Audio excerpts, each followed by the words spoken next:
Okay. That's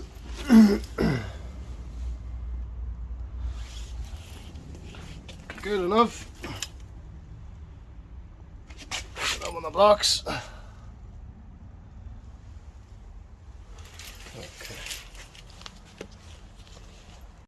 Okay, so you saw me getting the front up with the wee rampy bits. That was just so that I could get this 3-ton jack underneath the front point because I don't have a low enough profile jack. So I've got that under the front point, lifted it up so there's not really any weight on these anymore. And then dropped it down on the axle stands, but not the full weight onto the axle stands. You know, the jack is still carrying weight also. So I've got 2 axle stands on either side under the jack points, and I have a 3-ton jack underneath the center point. And give it a bit of a shake test.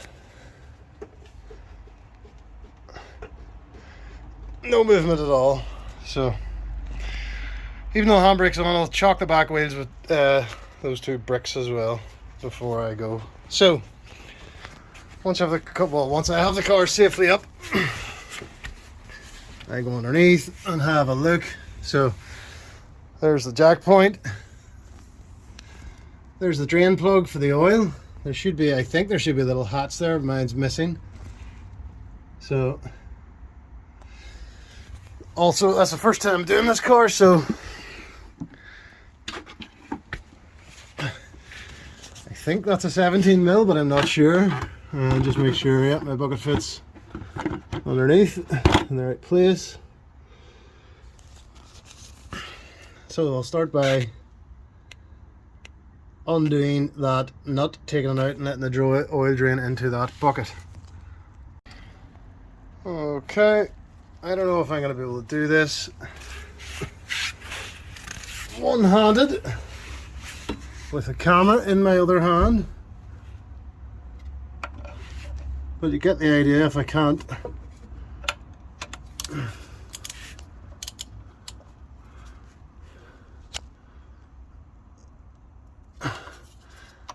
No, that's actually quite tight. I'm gonna have to set the camera down, and that is tighter than I thought it would be. I don't know who last changed the oil before I bought this. So anyway, I'll get both hands to get rid of this ratchet and get a bar there, and I'll loosen that and then come back to you. Okay, I've loosened that up. It wasn't that tight. It just took a couple of seconds. It's starting to drip, so I'm going to just take the plug out here by hand. It wasn't that tight, as tight as I thought it was initially. Interestingly, the first time I touched the wrench to it, the socket to it, there was a spark, which I've never seen happen before in any car. I don't know what that was about. There must have been a static build-up or something. There we go. So she's merrily draining, and I will scooch back out. So we'll let that drain. I'll go up top and undo the oil filter housing. Okay, while that's draining down below, I've opened the bonnet.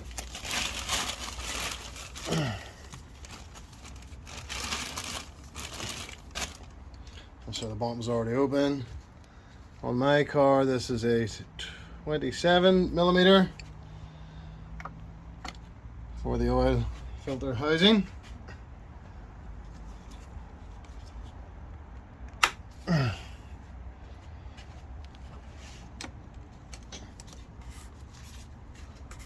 Oh, that's tighter than I thought it would be. It's just the rubber seal, likely though, grabbing. So I'm doing this while it's draining. So if there's any, I don't know if there would be a vacuum effect, but if there is anything, I can actually hear more oil draining if you listen. considerably more oil draining.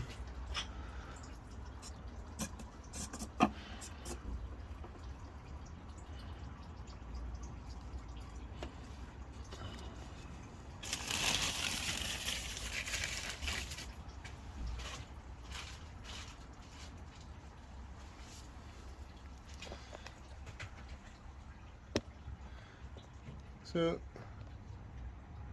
whatever's in there is now draining out. There's the old oil filter, and before I do anything I will be comparing it to this new man filter, only the best, that I've bought, which comes with a new crush washer seal for the Sump Plug, which is wrapped up inside that glove, and that new rubber O-ring seal which goes there. I'll lubricate that with some oil before I place it on. There is a seal here as well, but if you look at the new oil filter, that seal is already fitted. So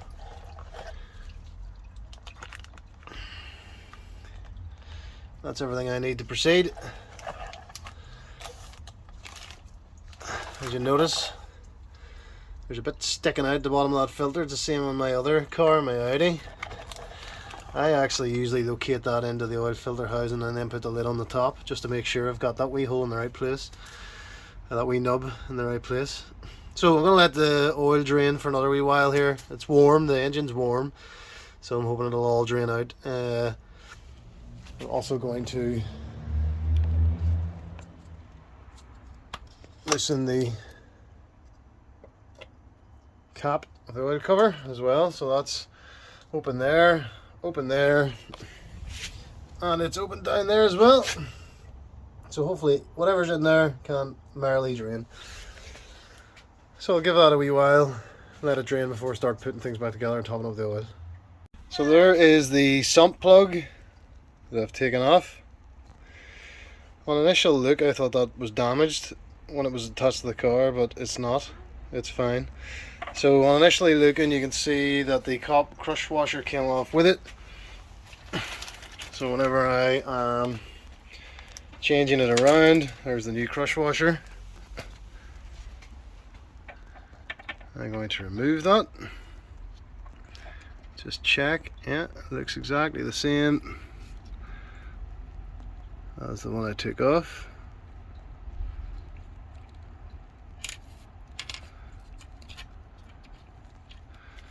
So I'll give it a bit of a clean,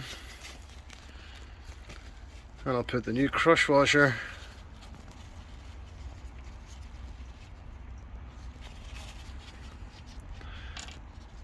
just give it a bit of a clean to make sure there's no grit on it that would stop it sealing up. Clean that as well, and then I'll put the new crush washer on the sump plug before reinstalling it in the car. Okay, that's probably a bit excessive, but I went and took a bit of a break and just let that drain for quite a long time, probably about 40 minutes I'm sure. So as you can see, I have my sump plug, same one I took off, but only a new crush washer on it. And the first thing I'm going to do is just reattach that back up in by hand. Let's see if I can do it while holding the camera.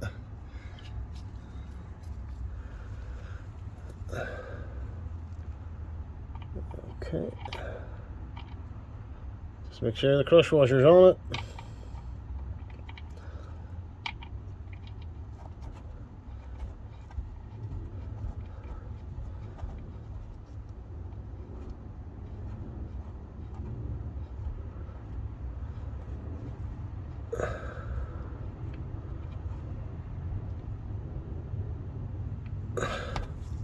Okay, that is now finger tight on there, and that should be enough to stop it dripping. So I'll go in with some kitchen roll in this case.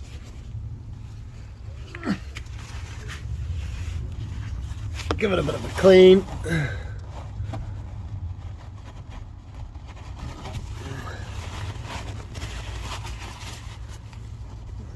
got on the edge there as well, on the edge of this, just a little bit.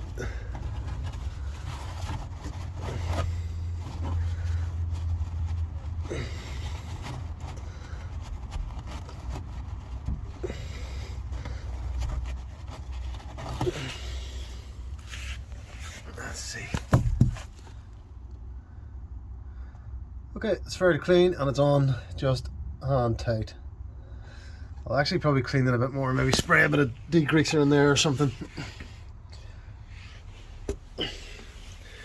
So the next thing I'm going to do is pull out this bucket of oil.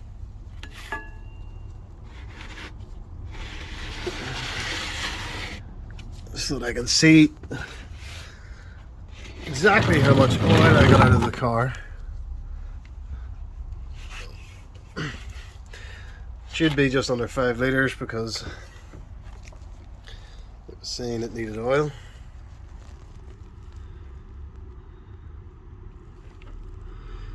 Yeah, it's hard for you to tell there because there's an oil stain above the oil level, but I can see if I look closely. That's the 6 mark, so that's down there about 4 3/4 I got out. I know this car takes 5, so when I top it up I'll be putting 5 in. I'll be putting in 5 or just shy of 5, maybe 4 3/4, and then doing an oil check, level check in the car to see what it's like, and top up was required. So but I always double check what came out just to make sure that I haven't missed any of it. Actually, because the car is back at an angle, let's see if I can clean this up any, that might help.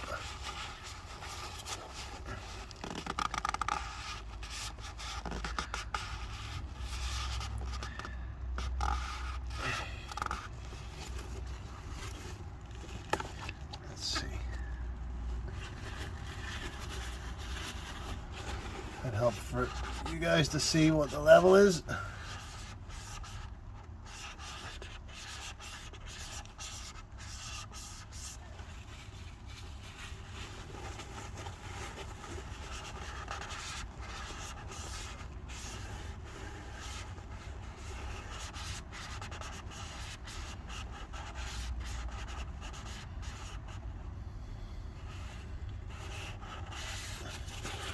I'll just clean it right down to the 4 mark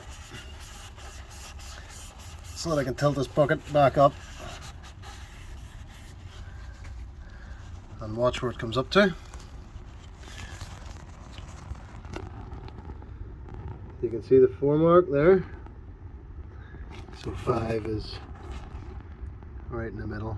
So I'll just slowly tilt this up. So that line is 5. So just as I thought, about 4 3/4 litres came out, which is about right because it was saying 4.5 on the iDrive.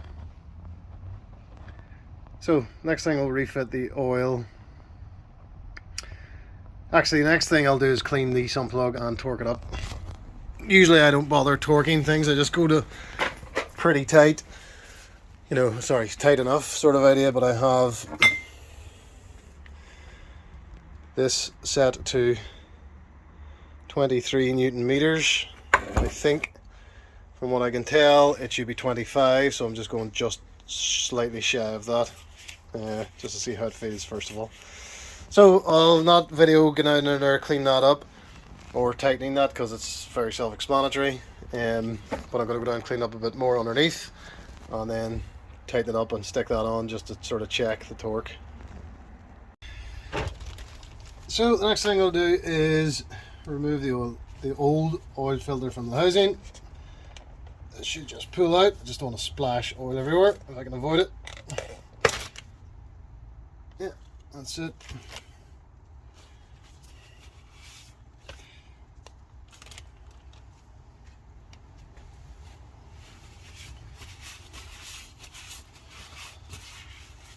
Okay, clean it up a bit on the outside here, because I try not to get oil on everything when I'm doing this. What I did notice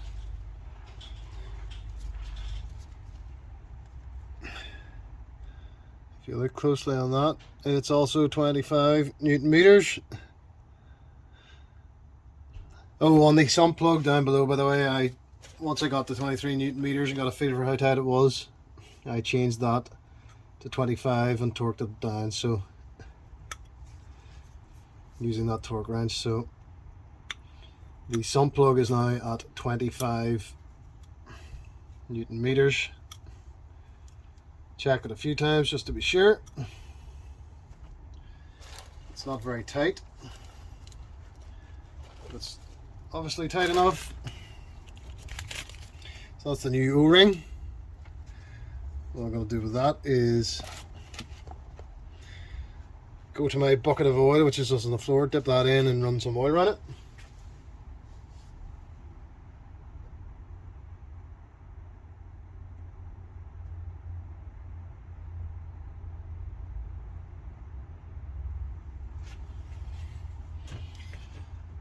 So, got some oil around this now.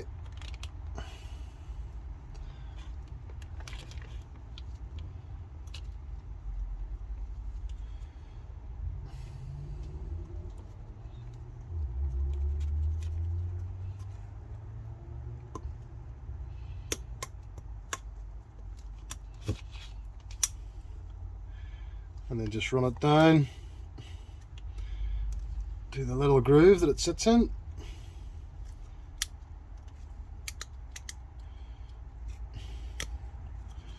There we go.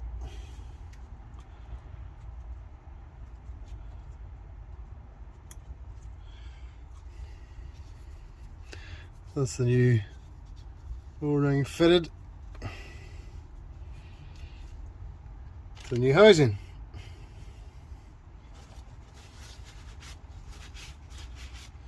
So the next thing to do is to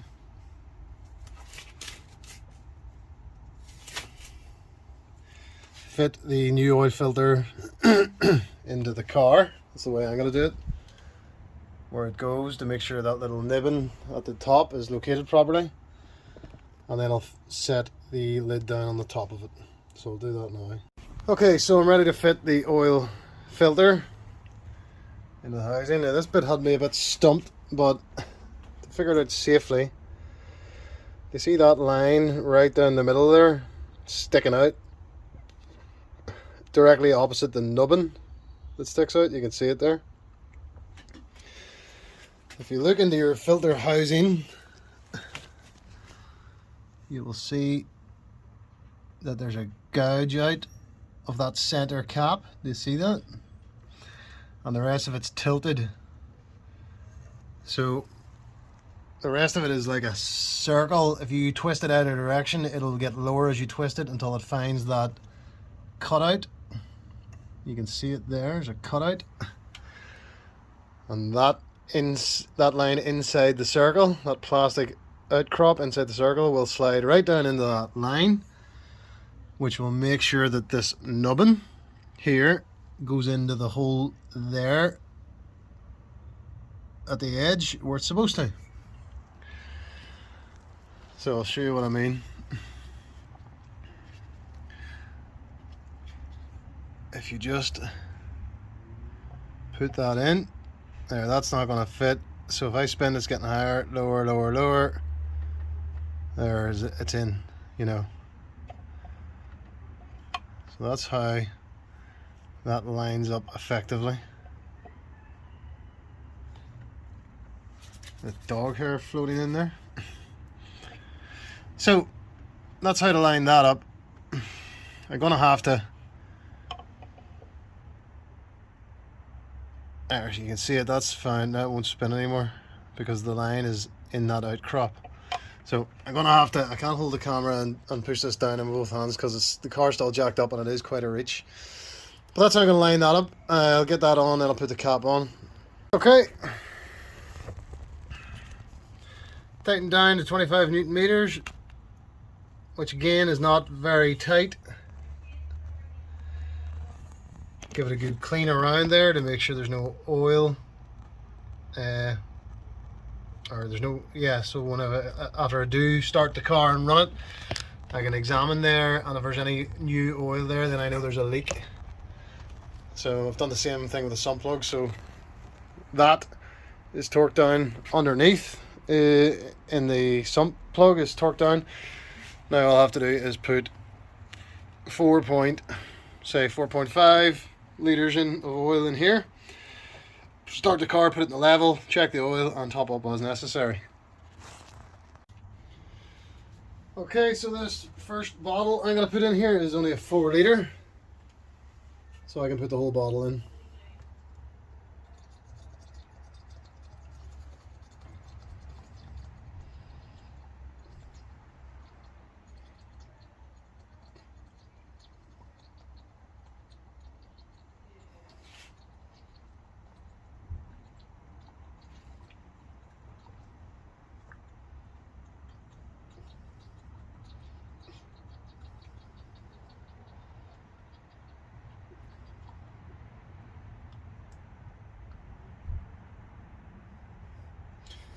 I always do this bit carefully and slowly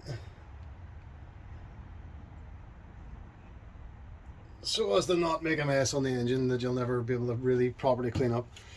So I'll put the rest of this 4 litre bottle in, and then I'll put half of the 1 litre bottle I bought in, and then I'll take the car off the jacks, or I'll have to jack it up again, put all those wooden things back underneath so I can drive it back off and remove the axle stands, and then I'll sit on the level and check it and top up as required. So essentially I'm going to put in this 4 litres, stick in half a litre, level the car off, warm it up, run the auto oil level check in the dash, and see if it needs another half litre or not. So that's what I'm going to do now. Okay, I'm in the car. I've torqued everything up. I've put 4.5 litres of oil in.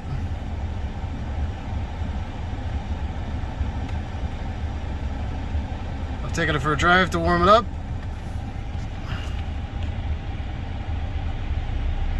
You can see the revs have went up slightly there.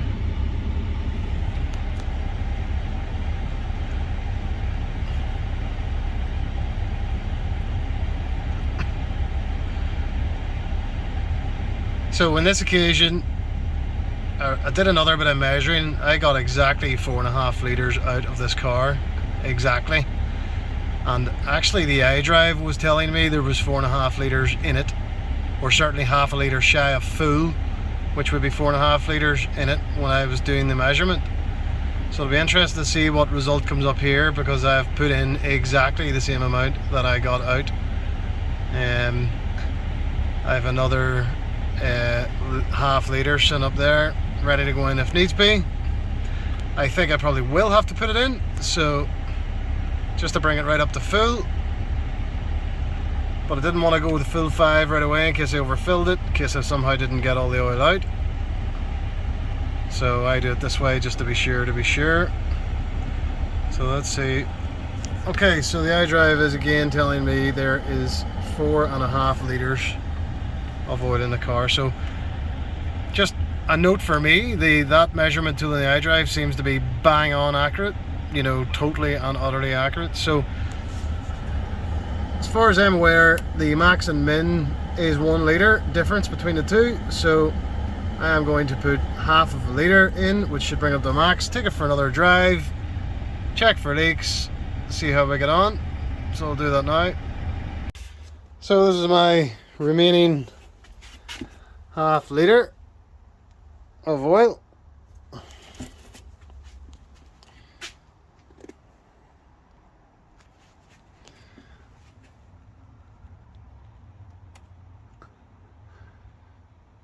So I'm going to stick that in.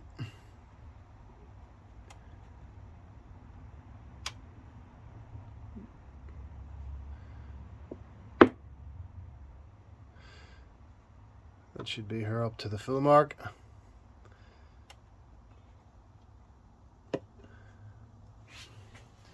Just while I'm here, I've been for a drive around the block. No sign of any oil leaks. Checking underneath is going to be a different story here, because there is no room. But, however, I can have a look at these black pads after it's been sitting parked. Let's see if I can actually reach in far enough to check.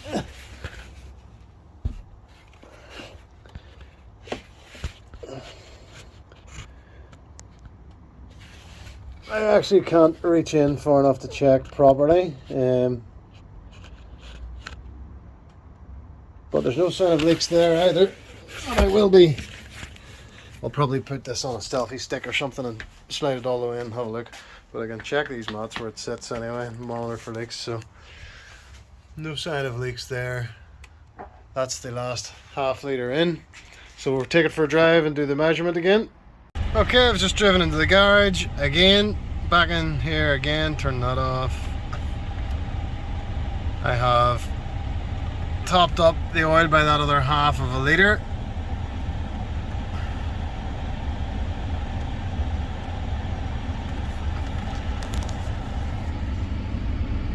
There's the revs moving while it checks.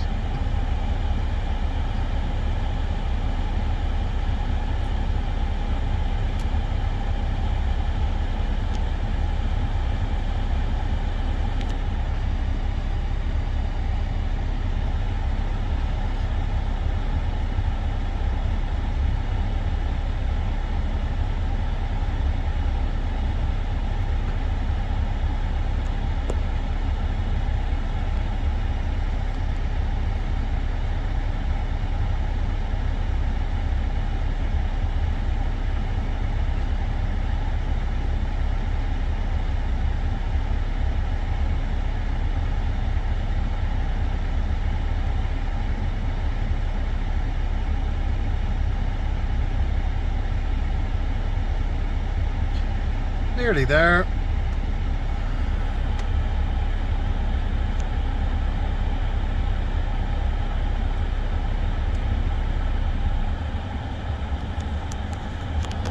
Okay, engine oil level okay, and there's it right up to the max. So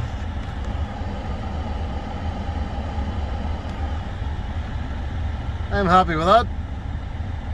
I've already checked for leaks. There isn't any leaks. That's it done. The only other thing there is I have to do is tell the car it's been serviced. At this present moment, I haven't figured that out. I have to plug in my laptop with ISTA-D, and I'm sure it's simple enough. Play around with it to get it to reset so that the car knows it's had an oil change. But for now, I'm happy enough that it's had an oil change. That's the main thing. I'll figure out the computer reset another day. So that's how I changed the oil and oil filter on this BMW 520D F10. That's a BMW 520D F10 model UK. That's how I've done that. So thanks very much for watching.